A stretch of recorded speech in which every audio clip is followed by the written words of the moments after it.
চলতি বছরের শুরুতে বাংলাদেশ সহ বিশ্বের ৭৫টি দেশের জন্য স্থগিত থাকা মার্কিন ইমিগ্রেন্ট ভিসা কার্যক্রমে এখনো কোনো বড় নীতিগত পরিবর্তন আসেনি। তবে সম্প্রতি ঢাকায় মার্কিন দূতাবাস নতুন নির্দেশনা জারি করেছে, যেখানে বলা হয়েছে জুন মাস থেকে অভিবাসী ভিসার ইন্টারভিউ ও যাচাই প্রক্রিয়া সম্পন্ন করতে লাগবে মাত্র 2 দিন। ইমিগ্রেশন বিশেষজ্ঞদের মতে এটি মূলত নিরাপত্তা ও নথিপত্র যাচাই প্রক্রিয়াকে আরও কার্যকর, স্বচ্ছ এবং নির্ভুল প্রক্রিয়ার প্রশাসনিক পদক্ষেপ। তবে ভিসা অনুমোদনের মূল নীতিমালায় কোনো পরিবর্তন করা হয়নি। নতুন নিয়ম অনুযায়ী প্রথম দিনে আবেদনকারীদের নির্ধারিত সময়ে উপস্থিত হয়ে প্রয়োজনীয় কাগজপত্র জমা দিতে হবে, আর দ্বিতীয় দিনে অনুষ্ঠিত হবে মূল সাক্ষাৎকার ও চূড়ান্ত যাচাই প্রক্রিয়া। আগে ইন্টারভিউ হতো একদিনে, এখন ইন্টারভিউ হবে 2 কর্মদিবসে। প্রথম কর্মদিবসে তারা সমস্ত ডকুমেন্ট দেখবে, তারপরে রিভিউ করার পরে আরেকটা ইন্টারভিউ স্কেজুল করা হবে। আগে ইন্টারভিউ হতো একদিনে, এখন হবে 2 দিনে। এটা অনেকের জন্য স্বাচ্ছন্দ্যের ব্যাপার, অনেকের জন্য কষ্ট হবে যারা দূর থেকে আসে। তবে সেকেন্ড ইন্টারভিউতে পরের দিন যে হবে এরকম না, কয়েকদিন পরেও হতে পারে, নির্ধারিত স্কেজুল করবে ইউএস এমবাসি। বিশেষজ্ঞরা বলছেন, কোনো দেশের জন্য ভিসা স্থগিত রাখা কিংবা পুনরায় চালুর সিদ্ধান্ত নেয়ার এখতিয়ার সম্পূর্ণভাবে মার্কিন স্টেট ডিপার্টমেন্টের। এ বিষয়ে আনুষ্ঠানিক ঘোষণা না আসা পর্যন্ত বিদ্যমান নীতি কার্যকর থাকবে।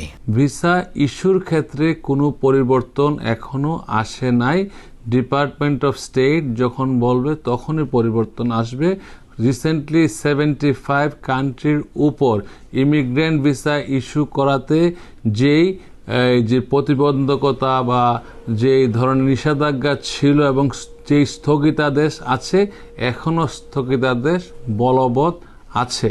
এদিকে যুক্তরাষ্ট্রের অভ্যন্তরীণ অভিবাসন ব্যবস্থাতেও এসেছে গুরুত্বপূর্ণ পরিবর্তন। আগে নন ইমিগ্রেন্ট ভিসায় যুক্তরাষ্ট্রে এসে বৈধভাবে অবস্থানকারী ব্যক্তিদের গ্রিন কার্ডের জন্য নিজ দেশে ফিরে কনসুলার প্রসেসিংয়ের মধ্য দিয়ে যেতে হতো। এখন নির্দিষ্ট শর্ত পূরণ সাপেক্ষে তারা যুক্তরাষ্ট্রে অবস্থান করে অ্যাডজাস্টমেন্ট অফ স্ট্যাটাস বা গ্রিন কার্ডের আবেদন করতে পারবেন। অভিবাসন সংশ্লিষ্টরা বলছেন, এই পরিবর্তনের ফলে সময়, অর্থ ও প্রশাসনিক জটিলতা অনেকটাই কমবে এবং বৈধভাবে অবস্থানরত আবেদনকারীরা আরও সহজে স্থায়ী বাসিন্দার মর্যাদা পাওয়ার সুযোগ পাবেন। অন্যদিকে চলতি বছরের ফিফা বিশ্বকাপকে সামনে রেখে পর্যটকদের আকৃষ্ট করতে বিশেষ পরিকল্পনা নিয়েছে মার্কিন প্রশাসন। বিশ্বকাপের ম্যাচ উপভোগে আগ্রহী বিদেশি দর্শকদের জন্য ট্যুরিস্ট ভিসা প্রক্রিয়া সহজ করার উদ্যোগের কথা জানানো হয়েছে। ইমিগ্রেশন বিশেষজ্ঞদের মতে আবেদনকারীর পূর্ববর্তী ভ্রমণ ইতিহাস, আর্থিক সক্ষমতা এবং বিশ্বকাপ উপলক্ষে মার্কিন যুক্তরাষ্ট্র সফরের যৌক্তিকতা বিবেচনায় নিয়ে ভিসার প্রদানের বিষয়টি মূল্যায়ন করা হতে পারে। তবে মার্কিন প্রশাসন স্পষ্ট করে জানিয়েছে, বিশ্বকাপ দেখতে আসা বিদেশি নাগরিকদের বৈধ ভিসার মেয়াদ শেষ হওয়ার আগে নিজ দেশে ফিরে যেতে হবে। যুক্তরাষ্ট্রে অবস্থানকালে অভিবাসন আইন যথাযথভাবে অনুসরণ করার উপরও গুরুত্ব দিয়েছে কর্তৃপক্ষ। আমেরিকান সরকার চায় যারা যোগ্য এবং খেলা দেখতে আগ্রহী তারা যেন এই দেশে খেলা দেখতে আসে এবং ভিসার সমস্ত নীতিমালা মেনে এই দেশ থেকে আবার খেলা শেষ হওয়ার পরে নির্দিষ্ট সময় চলে যায়।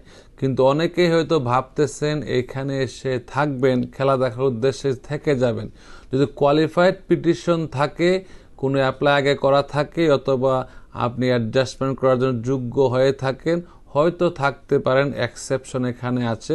কিন্তু ঢালাওভাবে থাকলে একজনের জন্য ভবিষ্যতে যারা ভিসা প্রত্যাশী তাদের জন্য সমস্যা হতে পারে। বিশ্বকাপ, নতুন ভিসার সুযোগ এবং ইমিগ্রেশন প্রক্রিয়ায় পরিবর্তন সব মিলিয়ে যুক্তরাষ্ট্রে যেতে আগ্রহীদের জন্য তৈরি হয়েছে এক নতুন সম্ভাবনা। তবে সংশ্লিষ্টরা বলছেন, যে কোনো সিদ্ধান্ত নেওয়ার আগে আবেদনকারীদের সর্বশেষ সরকারের নির্দেশনা অনুসরণ করাই হবে সবচেয়ে নিরাপদ পথ। ইমরুল হাসান, RTV।